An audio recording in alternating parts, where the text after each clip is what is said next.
Dans le même registre, cette fois dans les Kassai-Oriental, c'est un retour qui peut-être va faire couler encre et salive dans le milieu des taximens moto en Mbuji-Mayi.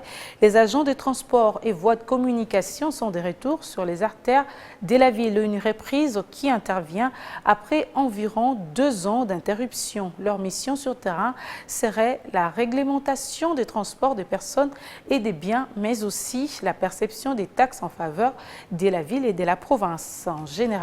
Franck Mbambi pour le détail. Pantalon noir, chemise blanche, une casquette noire vissée sur la tête, c'est dans cet uniforme que les agents de Transcom rentrent sur terrain en Mbuji-Mayi.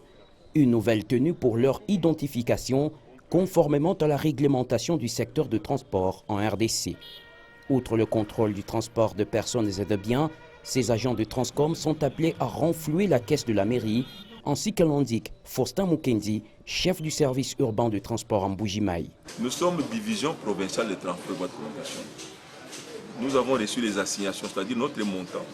Un montant que nous devons aussi réaliser à notre niveau pour contribuer aux recettes de transport au niveau de la province. Nous devons aussi percevoir un certain montant à verser au budget des recettes de la ville de Mbuji-Mayi. Nous sommes à cheval entre la province et la ville de Mbuji-Mayi. Face à des assujettis, pour la plupart peu solvables, la tâche ne s'annonce pas facile. Mais après 2 ans de courtoisie, l'heure n'est plus au tiraillement, prévient Faustin Mukendi. Cette fois-ci, il y a encore un empêchement. Sous une forme ou une autre, nous n'hésiterons pas à saisir la justice. Nous-mêmes, nous sommes auxiliaires de la justice. Nous demandons aux propriétaires des motos qu'ils viennent eux-mêmes payer ce qu'ils doivent payer comme taxe qui pèsent sur leur moto.